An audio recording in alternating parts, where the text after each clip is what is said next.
Sa unang tingin, ang pag-aaway ng mga pusa ay tila simpleng pagtatalo lamang. Isang biglang hiss, mabilis na hampas ng paa o habulan na puno ng tensyon.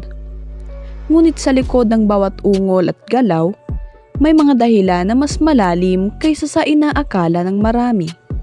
Ang mga pusa ay likas na sensitibo sa kanilang kapaligiran, emosyon at maging sa enerhiyang umiikot sa kanilang paligid. Kaya't kapag sila ay nag-aaway, hindi lamang ito usapin ng ugali. Ito rin ay salamin ng kanilang instento, karanasan at sa paniniwala ng ilan, pati na rin ng mga hindi nakikitang impluensya. Magandang araw sa ating lahat at welcome po muli sa ating YouTube channel. Sa video ito, aalamin natin ang 10 kakaibang dahilan kung bakit nag-aaway ang mga pusa. Mga dahilan na maaaring hindi mo pa naririnig, ngunit posibleng nangyayari na sa sarili mong tahanan. Ang unang dahilan ay ang tinatawag na territory tension. Para sa pusa, ang isang lugar ay hindi lamang tirahan. Ito ay bahagi ng kanilang pagkakakilanlan. Kapag may ibang pusa na pumasok o kahit dumaan lamang sa kanilang espasyo, nagkakaroon ng pakiramdam ng banta. Kahit hindi direktang nagtatagpo, ang amoy na naiiwan ng ibang pusa ay sapat na upang magdulot ng tensyon. Sa paniniwala ng iba, kapag madalas mag-away ang mga pusa sa isang sulok ng bahay, maaaring may enerhiyang naiipon doon na nagpapataas ng kanilang pagiging agresibo. Ikalawa ay ang redirected aggression. Isang kakaibang sitwasyon kung saan ang galit ng pusa ay hindi napupunta sa tunay na pinagmulan nito. Halimbawa, may nakita siyang ibon sa labas ngunit hindi niya ito maabot. Kaya ang kanyang frustration ay binubuhos niya sa kapwa pusa sa loob ng bahay. Sa ganitong pagkakataon, ang away ay tila walang dahilan. Ngunit sa loob ng isip ng pusa, ito ay isang paglabas ng naipong emosyon. Ikatlo, ang silent competition. Kahit walang aktwal na away, may tahimik na labanan sa pagitan ng mga pusa, lalo na sa pagkain, atensyon, at lugar na pahingahan. Kapag nararamdaman ng isa na siya ay nalalamangan, maaaring sumiklab ang alitan. May mga naniniwala rin na ang ganitong tensyon ay mas tumitindi kapag ang isang pusa ay mas dominant sa enerhiya kaysa sa iba. Ikaapat ay ang pagbabago sa amoy ng isang pusa. Kapag ang isang pusa ay galing sa veterinaryo o naligo, maaaring hindi na siya makilala ng ibang pusa dahil nagbabago ang kanyang amoy. Ito ay nagiging sanhi ng pag-aaway dahil para sa kanila, tila may ibang nilalang na pumasok sa kanilang teritoryo. Sa ilang paniniwala, ang pagbabago ng amoy ay maaaring magdala ng kakaibang aura na hindi agad tinatanggap ng ibang hayop. Ikalima, ang unresolved fear. Ang pusa na may karanasan ng takot o trauma ay maaaring maging agresibo bilang depensa. Kahit maliit na galaw o tunog ay maaaring mag-trigger ng kanilang reaksyon. Sa ganitong sitwasyon, ang away ay hindi dahil sa galit, kundi dahil sa takot na hindi pa nila nalalampasan. Ika-6 ay ang impluwensya ng hormonal changes, lalo na sa mga pusa na hindi pa kapon. Ang kanilang likas na pagnanais na maghanap ng kapareha ay nagdudulot ng kompetisyon at agresyon.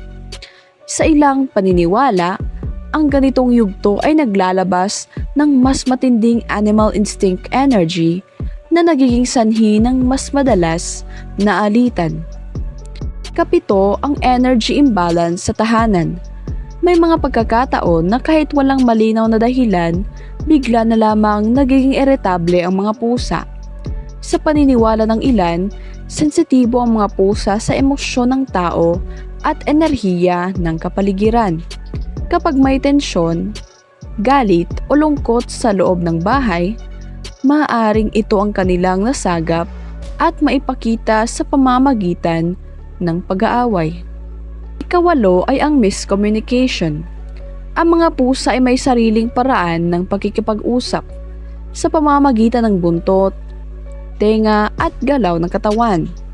Kapag mali ang interpretasyon ng isa, maaaring mauwi ito sa alitan. Isang simpleng titig o paglapit na mali ang timing ay maaaring ituring na hamon.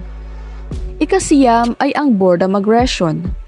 Kapag ang pusa ay walang sapat na stimulation o laro, ang kanilang enerhiya ay naiipon. Sa halip na mailabas sa positibong paraan, ito ay nauuwi sa panggugulo o pakikipag-away sa kapwa pusa.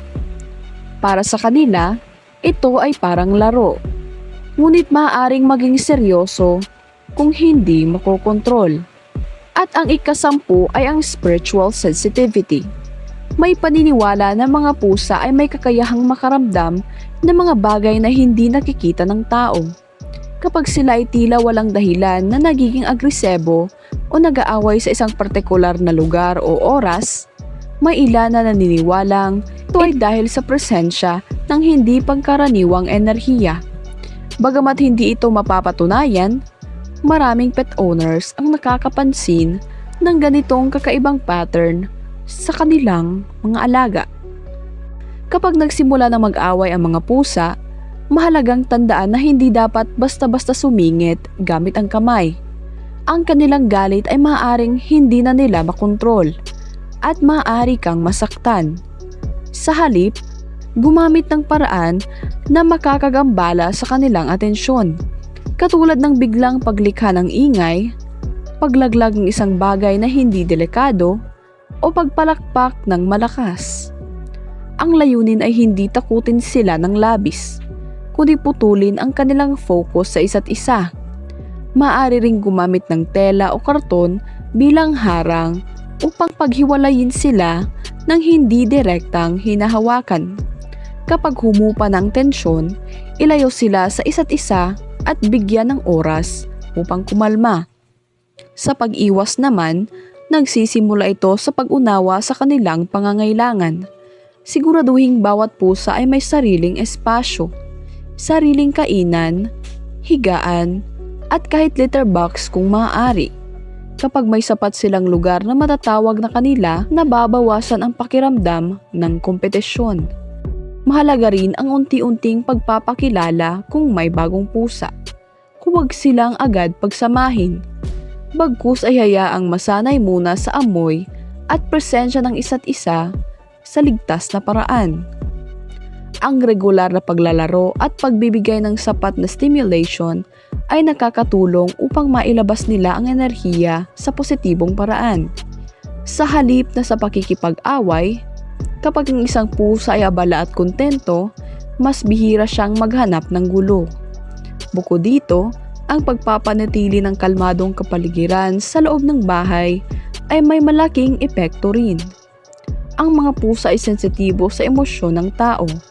Kapag may tensyon o sigawan, maaari itong mag-reflect sa kanilang ugali. Sa kabuuan, ang pag-aaway ng mga pusa ay hindi lamang simpleng asal o kapritso. Ito ay isang kombinasyon ng kanilang instento, emosyon, karanasan at sa paniniwala ng iba, pati na rin ang enerhiyang nakapaligid sa kanila. Sa bawat away na ating nasasaksihan, may kwento at dahilan na nakatago. Mga senyales na maaaring nagsasabi sa atin na may dapat tayong unawain o ayusin sa kanilang kapaligiran. Sa halip na agad husgahan ang kanilang pag-uugali, mas makabubuting pakinggan at obserbahan sila. Dahil sa bawat ungol at hampas, may mensahe ang ating mga pusa. Isang paalala na sila rin ay may damdamin, pangangailangan, at koneksyon sa mundong higit pa sa ating nakikita. Maraming salamat po sa inyong panonood at sana po ay meron tayong natutunan sa video ito. Good luck and God bless po sa ating lahat.